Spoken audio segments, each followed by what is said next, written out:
What did we talk about? We talked about things we want to do before we leave London. We talked about my strange personality. We talked about alcohol, sex. Hello and welcome to Before We Break Up Again, a podcast with me and her.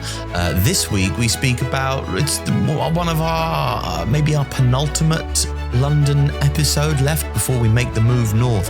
What things do we want to do in London while we still have the chance? We also speak about booze and fucking.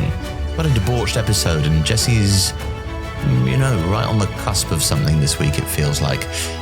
Please listen, share, like, subscribe. I pester you with that at the end, but do it if you please. Thanks for listening as always. Say thank you, Jessica. Thank you. Wow, enjoy. What would we be chatting about if we were in a coffee shop? Probably some form of highly anxious and tentatively hopeful conversation about how best to navigate the world of social media as two struggling creatives in our mid to late 30s. Well, I would be bitching. About lots of things, but yeah. What would you be bitching about? Who's on Taskmaster? No, I'm so detached now. I don't give a shit. Okay. No, I'm constantly complaining about, I don't know. I do feel quite positive. Which is a change. I don't feel as negative as I did before about my career. What the fuck has gone on that's made you feel so positive? I don't even know if I love positive you. What's happened? I've just stopped knowing things. So I haven't looked at Instagram. I haven't looked at my stats on Substack. I haven't looked at my stats on OnlyFans. Yeah. I'm in a bubble. I know that I've got enough money for today, and that's all right. I know that I'm picking the kids up at this time. I know we're going out tonight, and I'm trying to just focus on what's happening right now rather than worry about if we're going to have enough money next week. Mm.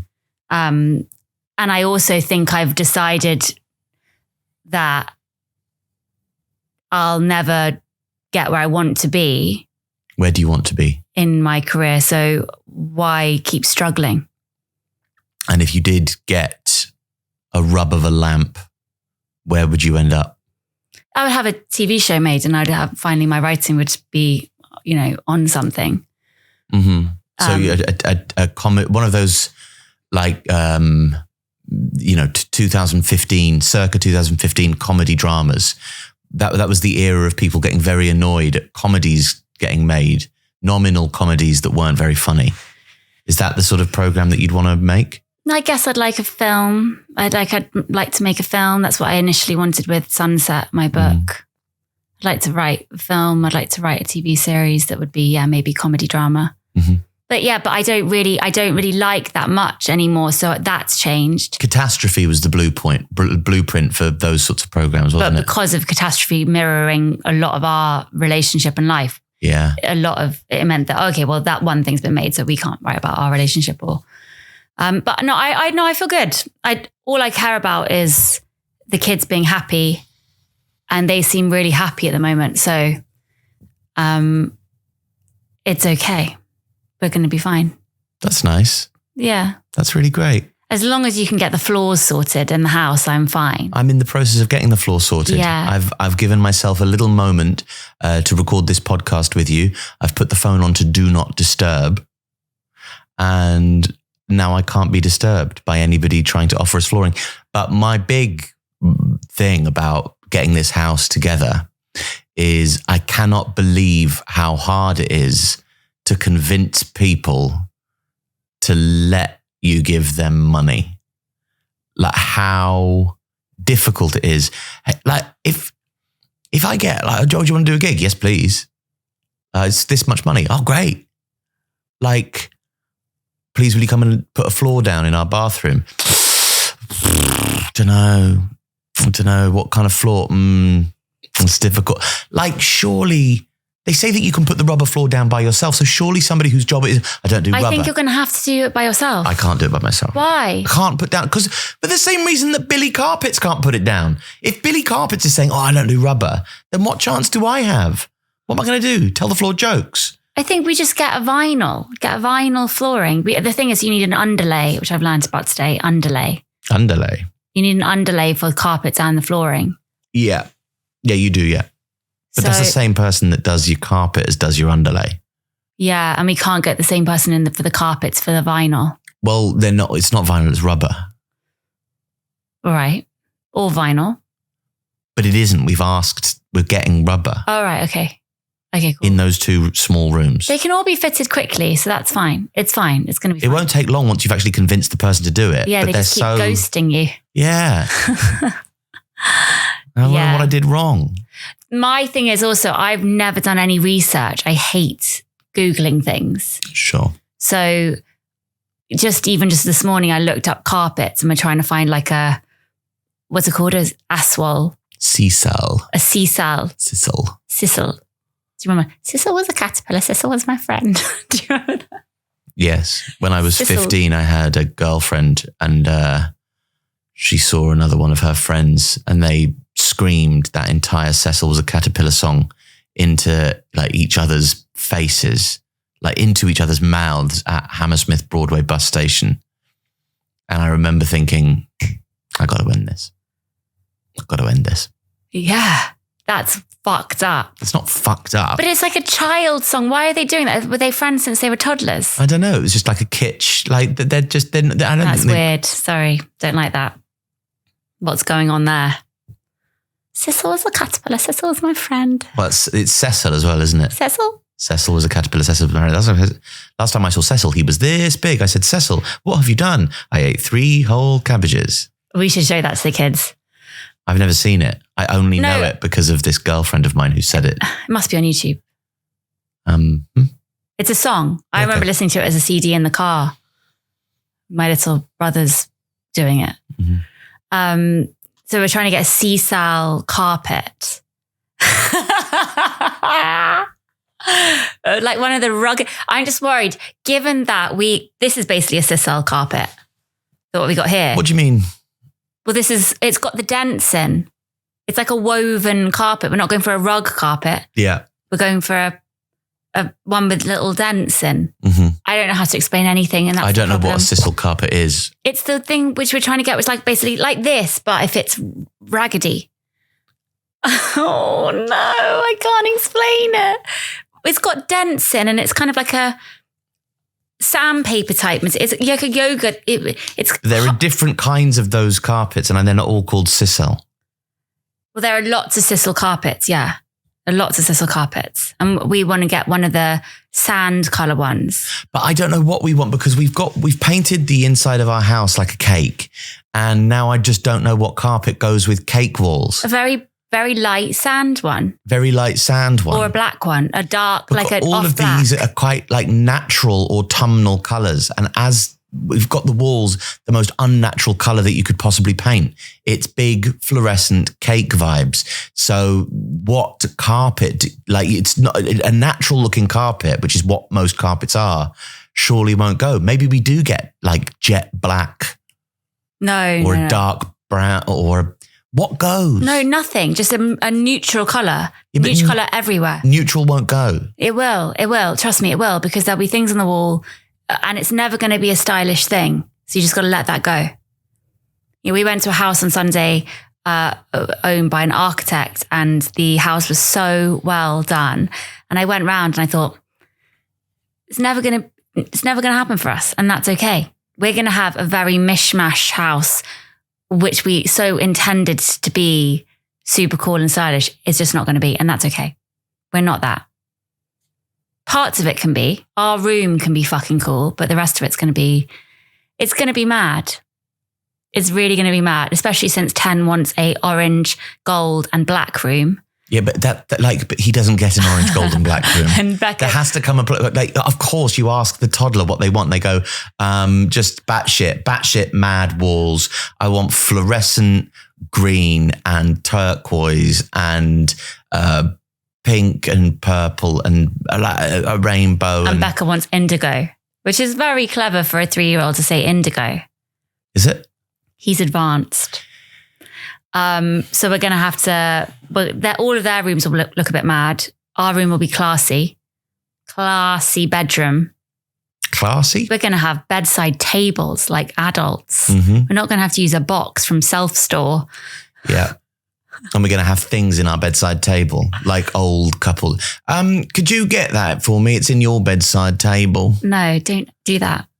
Don't do that. Is the Nurofen in your bedside table? Could you pass me that book? The book when you finish, are you finished with that book? I hope. Have you done the crossword in that paper? Can I pass you that? Are the strepsils on your side? Can I have a strepsil, please? I hope we get. Where's the lube? Okay, stop now. Where's the lube? Is the lube in your bedside table or is the lube in my bedside table? Where's the double-ended dildo? Is the double-ended dildo in your You're running away with this now. Stop. I looked out the window yesterday and I sent you a photo of these 2 old men who were sitting next to each other on this bench eating a sandwich. And they looked so cute. Old people. Different sandwiches? Yeah, they had each had their own sandwich. Each had their own sandwich. Wrapped in foil. And they were sat next to each other, just sitting there eating the sandwich. They must have been about 80. And it was so sweet. I find that when they're really old, like 80 plus, you kind of revert back to a toddler again in a way. They looked so little. And as they were eating the sandwich so delicately. And it made me think of you and your friends and just, I really hope you guys get old because I think you're all going to die around 40. You really have to get healthy because I want you to be able to sit on a bench with your friends. I have no friends, so it's fine. I'm going to live till I'm fucking 150 with no one. Whereas you have friends. It'd be so nice for you to have friends old. Well, yeah. You sent with like me and Vaz. That's who you. You and Vaz. And we're going to be old and on the bench. I sent it to him as well. So Jesse just sent me this. He thought it was sweet.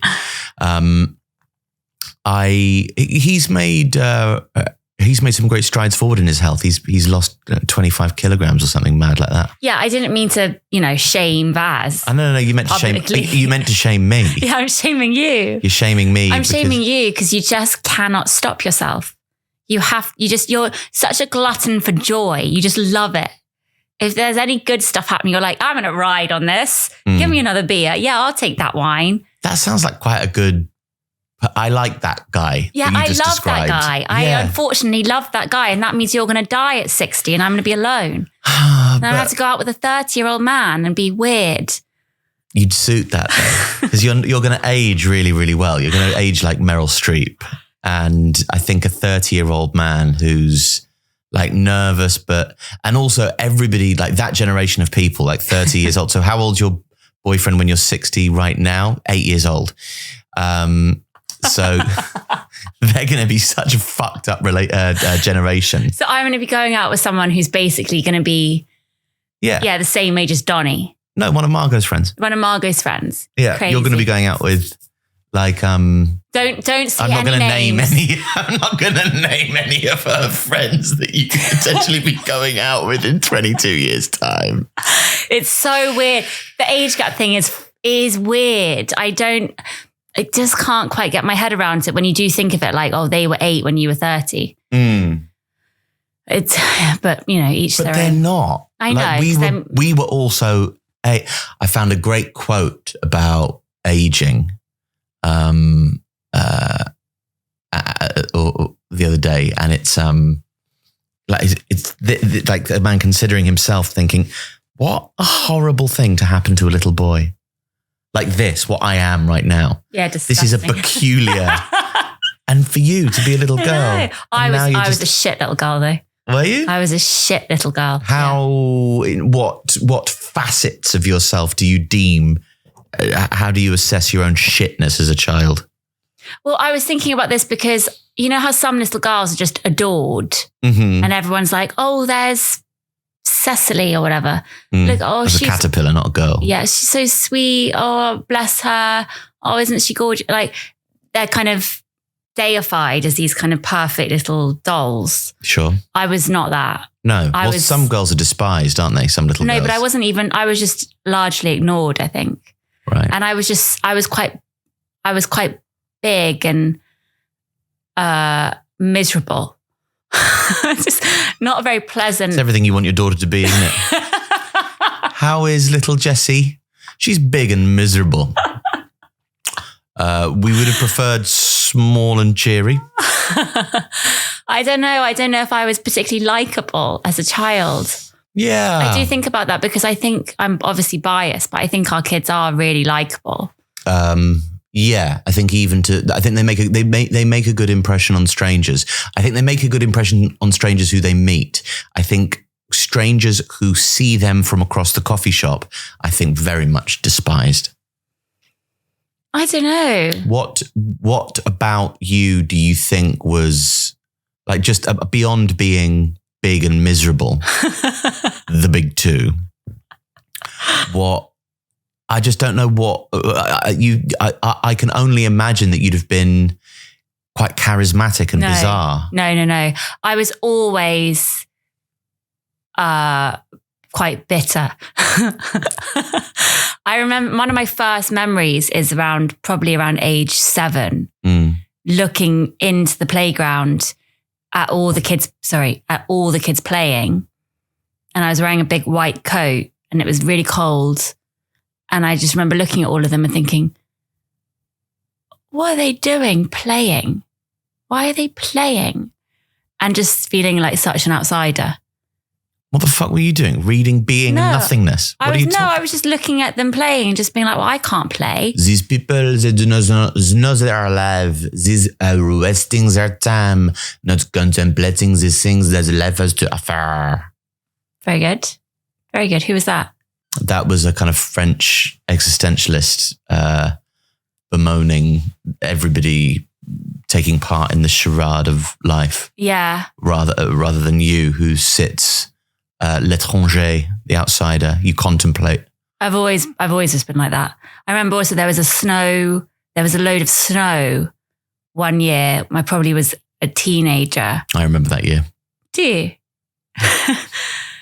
Actually, I think I was older than a teenager. I think I was late teen, say. Yeah. And I remember everyone putting on it would have been early Facebook time, and everyone putting on photos of them in the snow, throwing snowballs at each other. And I just remember thinking, oh, I'll never do that. I'll never do that. So I think I've always just been quite aware that I've never just been happy-go-lucky and, oh, what are we having for lunch and what are we doing for fun? I've just always been like, okay, something awful is going to happen, guys, from a very early age. And I don't know why. Do you think there was anything that happened in your early life, some big catastrophe, some preteen sort of childhood event that set you up for a life of distance from the frivolous socialization? No, I had such great, I had really nice environment, good, my mum is the most amazing mother. Like there's just, and we were very happy. Everything was very good. So I don't know why I was so just your genetic bitch. Yeah, just genetically miserable. But it's okay. Like it's fine. I was able to mask that very well. Yeah. And I was able to have friends, and I did have sleepovers, and I had,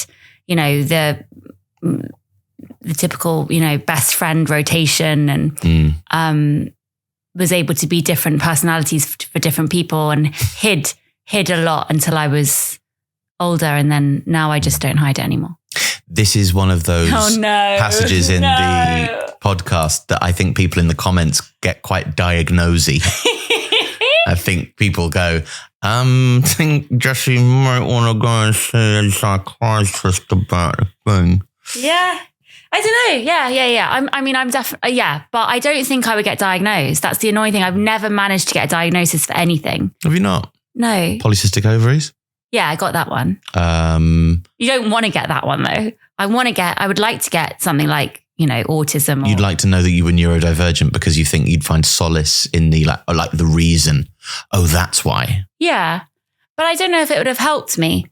I think that I don't know whether it was a good thing or a bad thing, but doing sport to such a high level growing up wasn't necessarily the best thing for my social life because it was your friends were the people you were going to play against. And also the people that I did gravitate towards when I played tennis were miserable too. Because they were playing tennis and there is no such thing as a happy tennis child. I kind of think so. Yeah. So like there was this one girl who I grew close to and they were quite well off and they lived in Kensington. And I think over the years we would, because I saw her at all the tournaments. I think only once I went to her house and I remember going into the house and it was the first house I'd ever gone into where I thought, oh, people don't live like we do. People live in this amazing, beautiful setting. And I just couldn't get over that she had her own bedroom and she was she wasn't big on tennis, but her mum was very big on her being big on tennis. Right. And I remember thinking, oh, she's not, she won't want to be a professional, which is what we were all going for. And I went into her bedroom and, the whole bedroom was covered in tennis images. So famous female tennis players. And I remember saying to her like, oh, so you like tennis? I thought you were lying because you don't look like you like it. And she was like, yeah. I'm going to go for it. I was like, you don't. And it was the first time as well that I thought, oh, who was better, you or her? I don't know. We were very similar. But it was, I kind of would love to know if she really did. She ended up quitting like me, but I wonder if her mum was the one who put the images up. Was there a moment when you were playing tennis that you realized, oh, I'm not good enough to do this professionally? And was that difficult to deal with? I was never good enough. Yeah, but you didn't always know that, did you?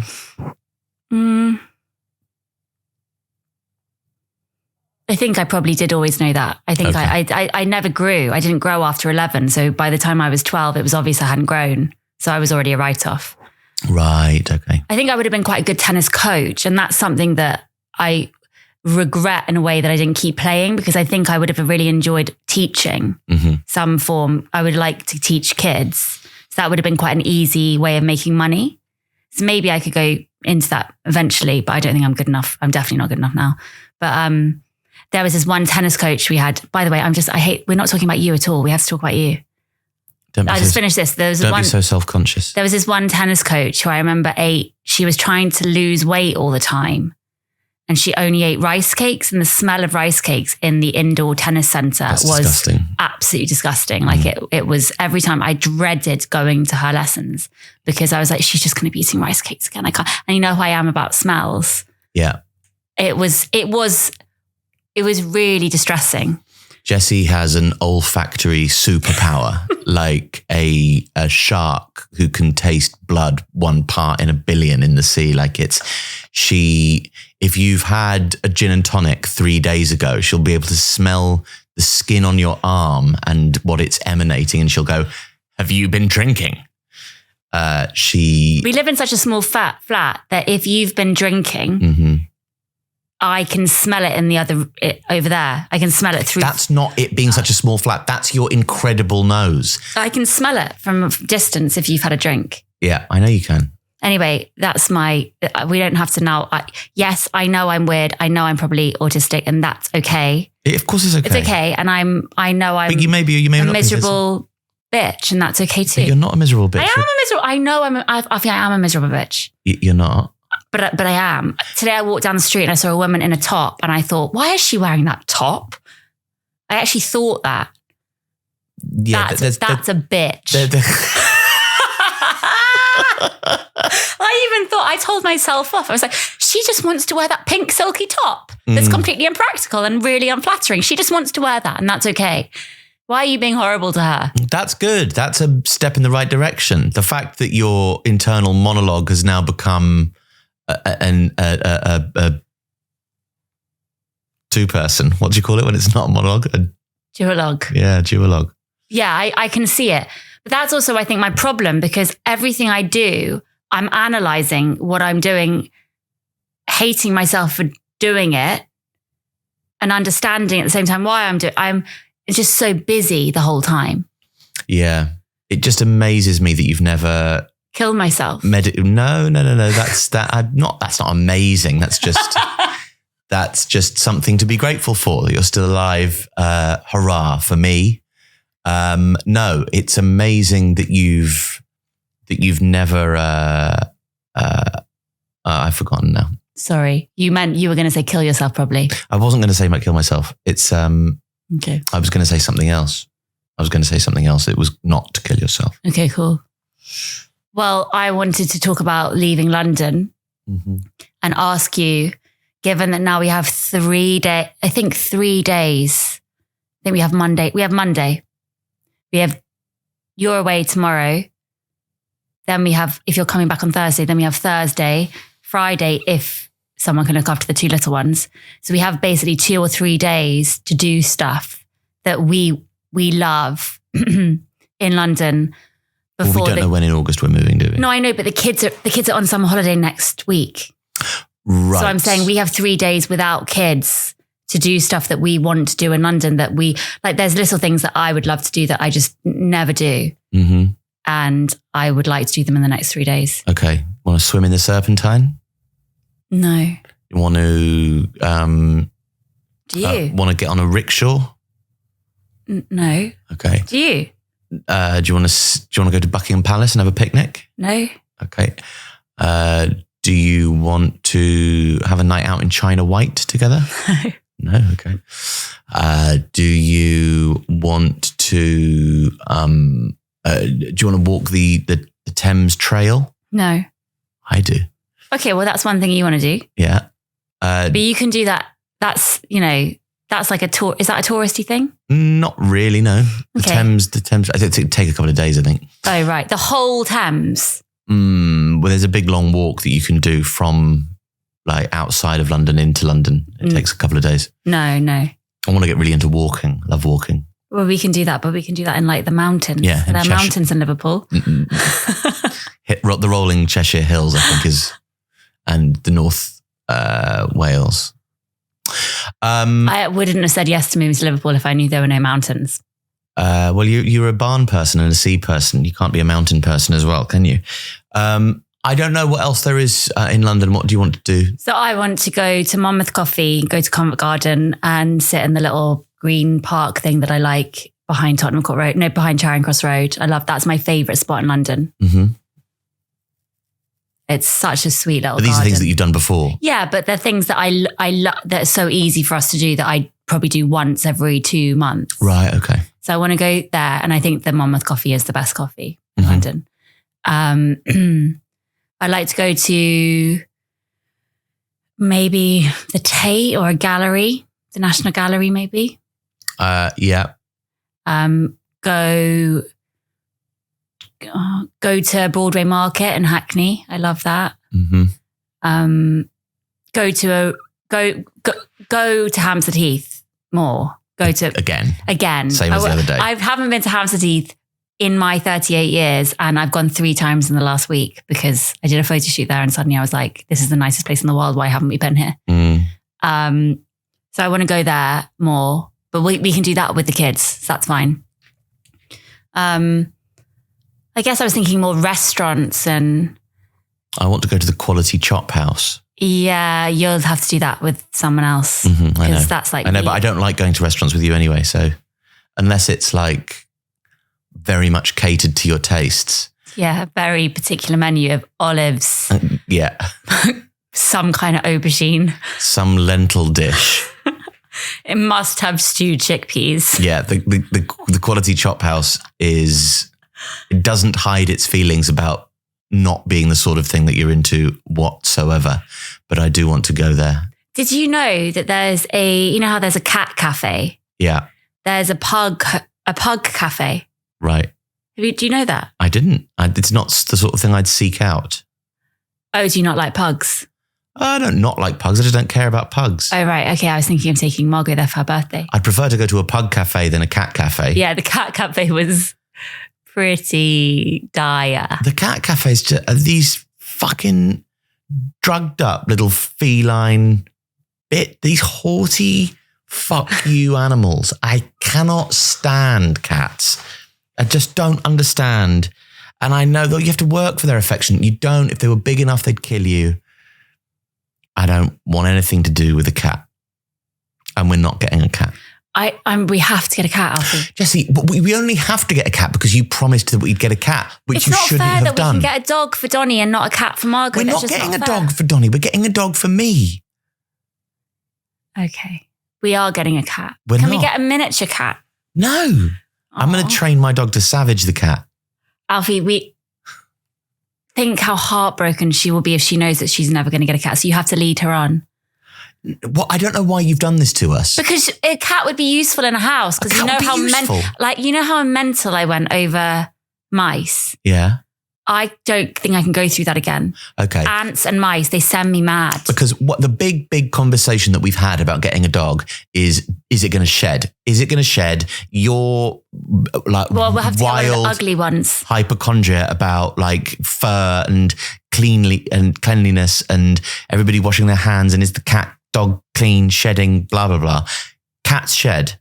Cat hair gets everywhere and you can't limit a cat to being downstairs. So the cat and its hair will have to go upstairs. You happy with that? No. So what's the solution? We let her go to the cat cafe regularly. So, right. You've now gone off the idea of a cat and now she's not getting a cat? If there's a way of stopping the cat from going upstairs. There isn't. Why? Because cats are lithe and athletic. They jump, they bound about. You get a gate, the cat will jump over the gate. Can you not train a cat? No, because they don't give a shit about you and your life and what you want. They don't love you. Can we get an outside cat? Yes, but it'll still go upstairs. And that means it's got to be like a shit bog cat. Otherwise it gets stolen and sold for parts. Oh, it's really hard. And I've also promised Donnie a terrarium. That's fine. And he doesn't want to get snails. He wants to get frogs. Yeah, a terrarium. A terrarium. Yeah, you can get frogs in his terrarium. Is that ethical? Is it ethical? I don't know. Are pets ethical? David Attenborough doesn't think so, but I do. So I'm not sure about the ethics of a terrarium and getting frogs in it, but I'm not sure how bright frogs are. And to be honest, fuck them. Okay. I don't know. We'll need to do research away from my jovial, laissez-faire attitude towards frog welfare. It probably does need a bit of research. Okay. Yeah, I feel bad now. What? Because you're definitely not getting a cat because you've just realised about all the fur everywhere in the house and it being on our beds and leaving fur on the beds. Yeah. Yeah. Yeah. So what are we getting a cat? Only if it's one of the ugly hairless ones. We could get a hairless cat. And I'm pretty sure there must be hypoallergenic cats. Yeah, we have to do some research, don't we? I wonder if a poodle could fuck a cat. And then you get a cat doodle. That's the next logical step, isn't it? Because you can get ligers, but they're both cats, aren't they? Lions and tigers. So cats fuck tigers? Pardon me?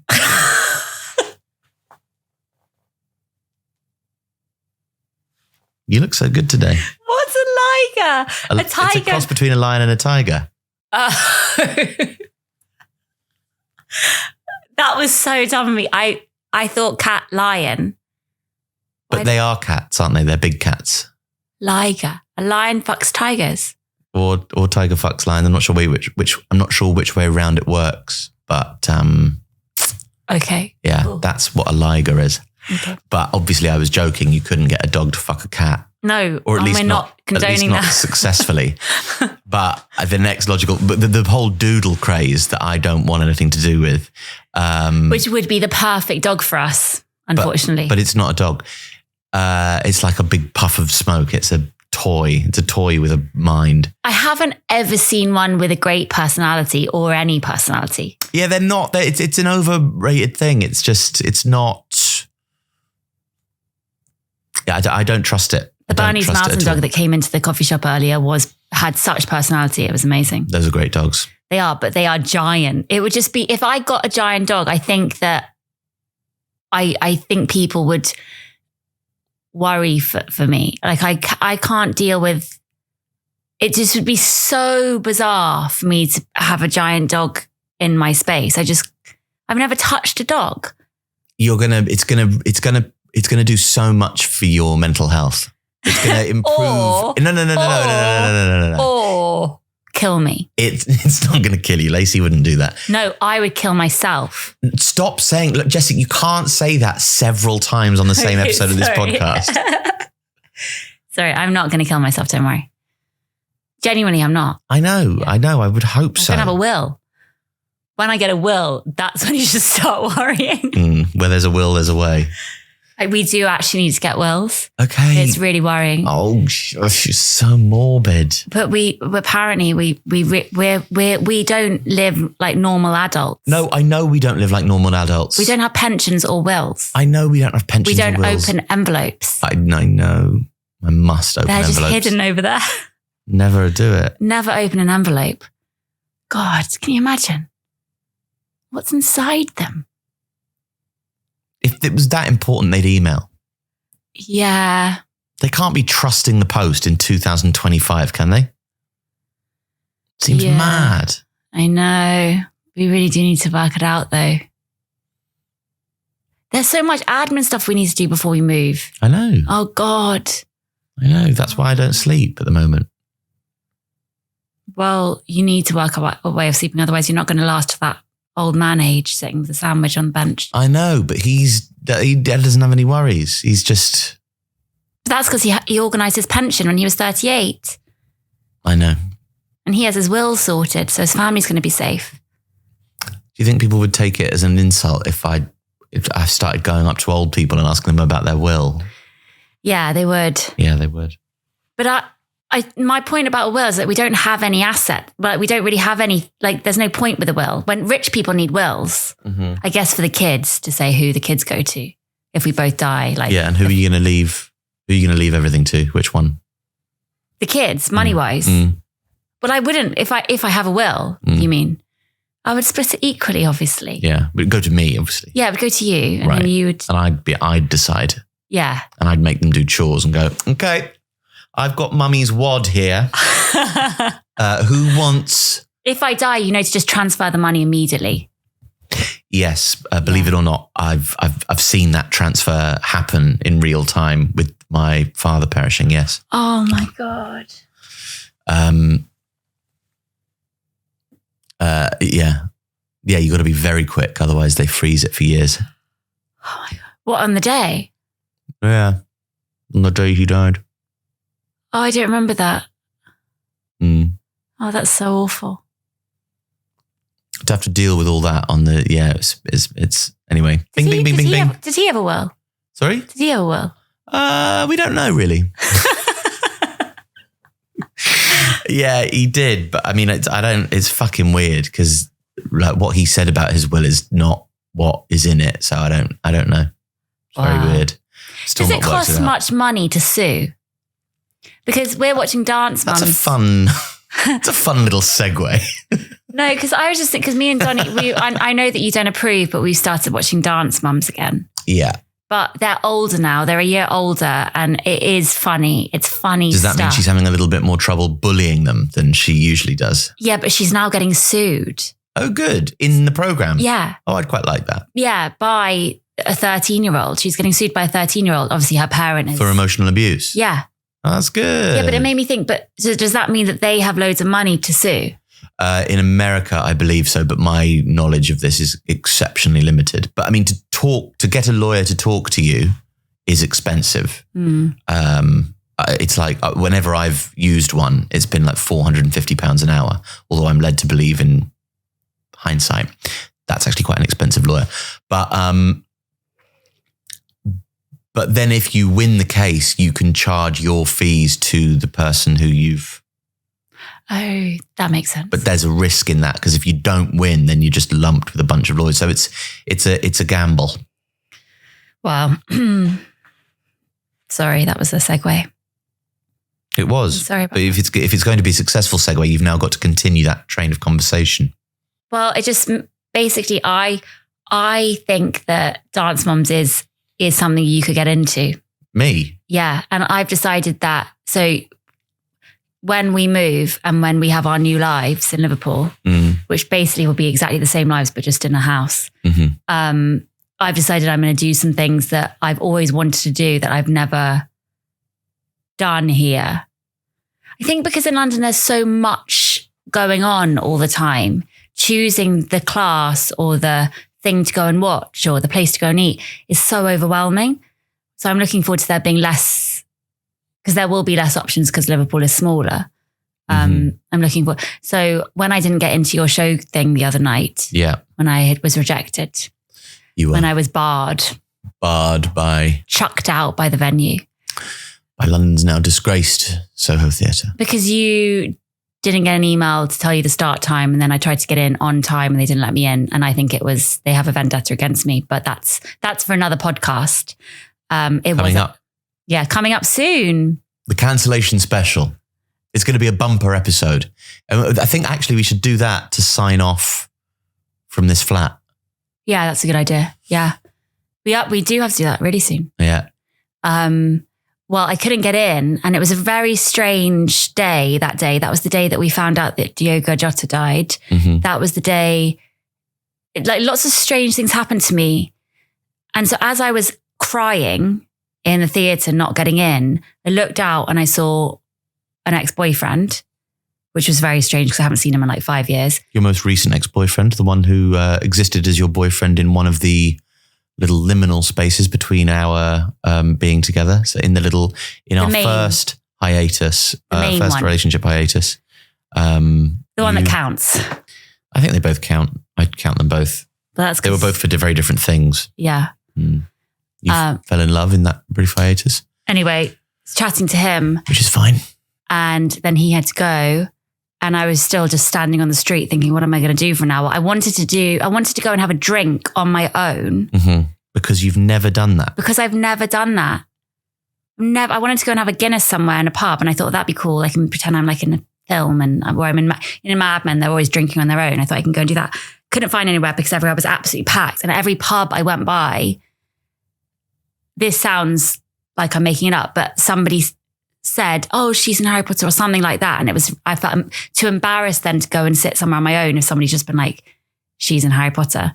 So then I just stood on the street. I just stood on the street and waited for you to finish for an hour. And I happened to stand opposite a pole dancing class up high. And I just watched it and I thought, that's my future. Because I am the most inflexible human. Mm-hmm. Both emotionally and physically. Mm-hmm. And so I thought that would be a really good thing for me to do, because I'm strong, so I'd have to get flexible. I'd have to do something which is out of my comfort zone. Mm-hmm. I think that's what I should be doing in Liverpool. I should become a pole dancer. Yeah, that's not a bad idea. Yeah. Do you mean professionally or just as a hobby? Professionally, yeah. Yeah, okay, great. Okay. What's that bar on Wood Street called? Triple X. Triple X. That's where I want to go. That's going to be me. I can be the mummy, like the bad mummy. Yeah. Yeah. And I'll be in Pop World, waiting for you to finish. I'm just, just a little bit. I'm just waiting for, my partner works next door. I'm just waiting for her to finish. Yeah, that I genuinely would love that. So I need to get flexible, become a pole dancer. And then as I moved slightly up the street to wait for you. Outside Pop World? No, on the night of that that thing, I saw the famous hairdresser who chopped my hair off when I was 15. Lee Stafford, celebrity hairdresser. Okay. I was wondering whether you were protecting his identity, but no. Lee Stafford, celebrity hairdresser who chopped my hair off and still owes me £500. And I so wanted to go up to him and say, hiya, you owe me £500, but I didn't have the guts. And he was with his very, very young girlfriend who was trying to get ice cream for a homeless man. Did you invoice for the £500? No, because I didn't know what an invoice was. So it's kind of almost on you a little bit for not invoicing. Yeah. Right. But they should have taken care of me. I was a 15-year-old in Nottingham on my own at Oceana. They should have taken care of you. You were a 15-year-old on your own in Nottingham. At Oceana nightclub. There are very few cities in the UK that I would prefer my 15-year-old daughter go to less than Nottingham. Nottingham is, apologies to any Nottinghamonians, don't know what the correct denominator is there. I find Nottingham terrifying. I like it. Terrifying city. I did not like it at all. My brother went to medical school there, and one of my really good friends went there, and I visited there a few times. I liked it. But I mainly liked it because I had sex with like a very handsome man there, and I've never really had sex with a handsome man other than you, sorry. It was one of the only experiences I like, oh, wow. Like, it was quite exciting having sex with like a handsome, properly, like he looked like Prince Charming. Never spoke to me again though. Did you try and contact him? No. It was very strange. So it's just a one night stand? Yeah. My brother was livid. I think my brother didn't like that happening. And then I believe he sabotaged that, but I think I just got ghosted by. Well, you didn't get ghosted if you didn't get in contact with him. You've got to put yourself out there to be ghosted. He didn't ghost you if you didn't try and get in contact with him. For all he knows. Oh, that's nice. I'll frame it like that. But also, yeah, if your brother didn't like it, then maybe he went, touch my sister. Yeah. In that kind of rather... the only bad thing about that evening is he kept playing Jose Gonzalez, Heartbeats, which is, I don't enjoy that song now. No. Anyway. You've had quite a few guitar bands coloured with your sexual experiences, haven't you? Yeah. Again, I get very affected by things that are connected, so they do really... Let's stop talking about me, please. I like Nottingham. I enjoy Nottingham, and they should have paid me because I was 15 and I was on my own. Yes. I've had, I once had sex to Grinderman, Nick Cave's side project's second album. And I still think it's a good album. And it reminds me of that particular fuck. But I think when people put on music for sex. But we didn't put it on. We were just listening to the music. I didn't go, oh, don't peel your panties down quite yet. Nick Cave's, the second album, Nick Cave's celebrated side project, Grinderman. Did you know that Warren Ellis isn't allowed to play the viola and Nick Cave isn't allowed to talk about God? And those are their two big creative rules for how they manufacture, how they create music in this side project. It's a lot heavier than a lot of the stuff, more consistently heavy at least. And I think it's meant to be more about fun and free expression than the more carefully curated and thematic work in his solo oeuvre with the Bad Seeds. Fuck me now. But now, put your mouth on it. Sorry, I stamped over that. You didn't. It was very funny. Was it? So does he talk about God in his own music? I don't believe in an interventionist God. Yeah. Okay. That's cool that he has a rule. Because he speaks about God quite a lot in Nick Cave songs, and Warren Ellis plays the violin, viola, whatever it is, and in Grinderman, it's a lot heavier, a lot more rocky, and the two roles that they set up for themselves is Warren Ellis doesn't play the violin, viola, whatever it is. He plays like a little an electric mandolin, a mandocaster. And that's how he makes his weird sounds. And Nick Cave isn't allowed to speak about God. So he speaks almost exclusively about fucking. I want to listen to that. There's a great song on their first album called The No Pussy Blues. I got the no pussy blues. I really like the idea of creating rules. It makes actually creating probably a little bit easier. Yeah. When everything isn't just kind of wide open and, you have to write about within these parameters. It probably makes... creating a little bit easier. Oh, I've found that to be whenever I have another podcast listener, don't hold it against me, a Formula One podcast, Dirty Air, with the brilliant Josh Weller. And we did these features for a long time that Josh has written a few really good ones as well, but I predominantly wrote them. And I'd always, day in the life. So you take a figure from Formula One and create a bullshit comedic day in the life that represents a sort of the pastiche of who they are. And, sometimes Josh would send me like a draft or like bullet points of what it is about them. And I found it so much easier. The hardest bit is like, what are we aiming at? What are we doing? In the same way that when I've written like jokes when I wrote jokes for Jack Whitehall to do for the Formula One gig, it was so much easier having a brief. Yeah. And having a script to go off, like to be to be led. So I do like that. It's why I always try and think of a nominal theme before I try and create a show. So I know it never ends up being about that, but it always helps to have it as the jumping off point. That's why I think I'd like advertising. Mm-hmm. Because then you have a brief. Art school, whenever there was a brief, I always really enjoyed it. Yeah. But yeah, putting on music to have sex to, I think both of us are too self-conscious for that. Well, you can't second guess a playlist. And you don't know where you're going to end up. And it has to be instrumental. Because if you're listening to lyrics, like if you're listening to say, what's the one, Lewis Capaldi? Yeah. If his lyrics are going on as you're fucking, you're just going to, it's just too much. So yeah. I don't know any of his lyrics, but... Well, overly romantic songs you don't want to listen to.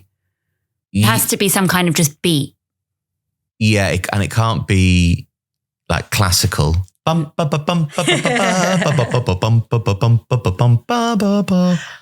remember a guy was once...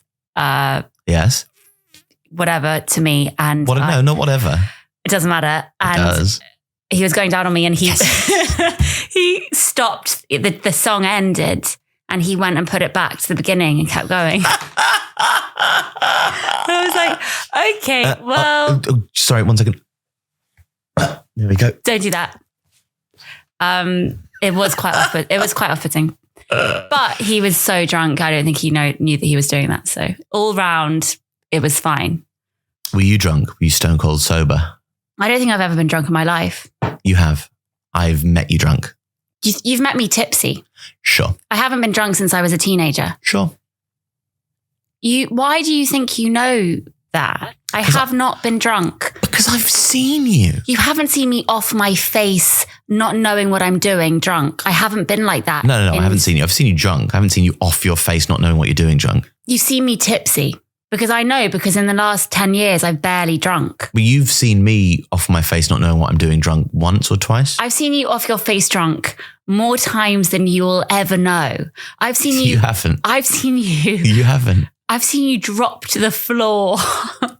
I've seen you fall over. I've seen you vomit on your shoes. Yeah. I've seen you vomit in taxis. I've bathed your vomit off you. Yeah, but okay, you've just given a lot of examples there and a lot of those are the same night. No, the vomit on the shoes is a different thing to having a bath of vomit. Yeah, but the taxi is the same night as the bath.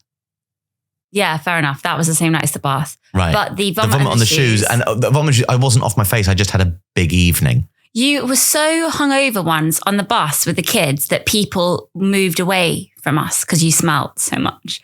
They thought you were like someone who was like bothering us. Yeah.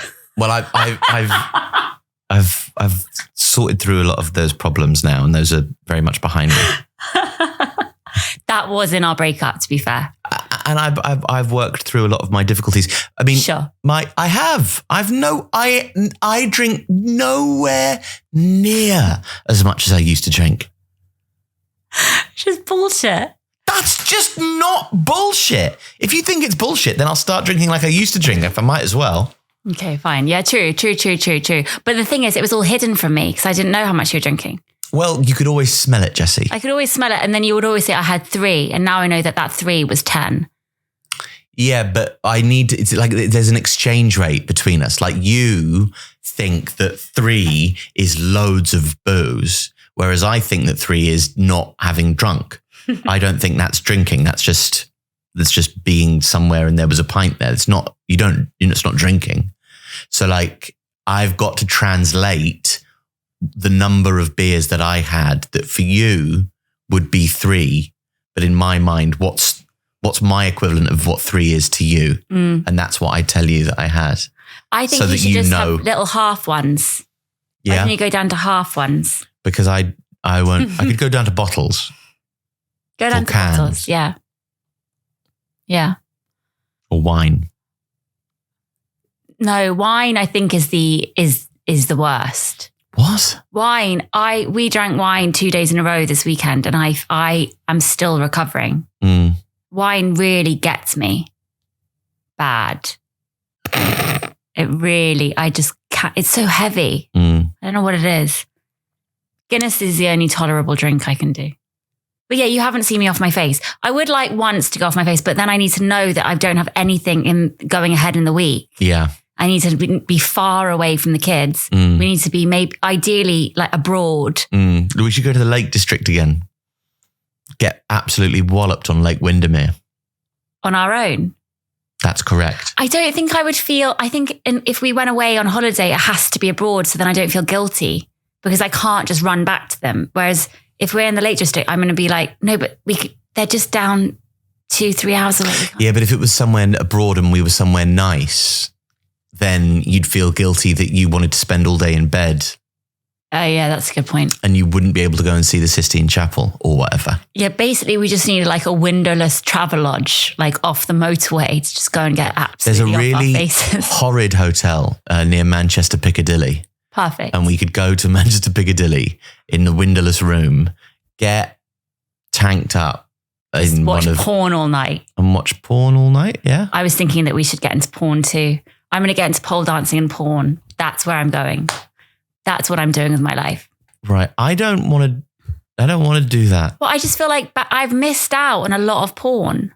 Mm-hmm. I haven't ever watched porn. The only porn I've watched has been in the hotel room with you, which was kind of like strange porn. It was ethical porn. It's like very strange. So you want to watch some I would unethical porn? No.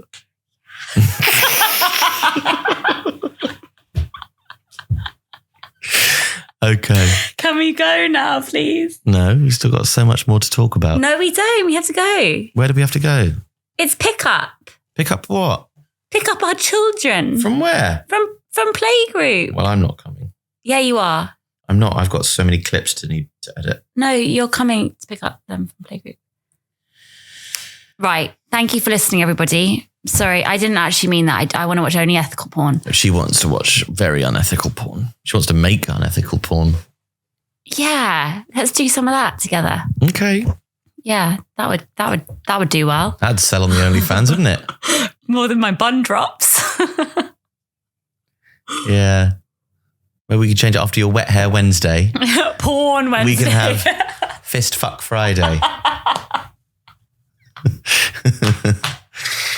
All right. Well, watch this space. Thanks very much for listening, as always. And if you enjoy the podcast, then please tell friends, share, like, subscribe to the YouTube channel, leave a comment, a like, leave a review on the iTunes or the Spotify's. Jessie hates me doing this bit, but it is necessary. And if you do like the podcast, then it would help us if you did that. But sharing the reels is always the best. Until next time, farewell.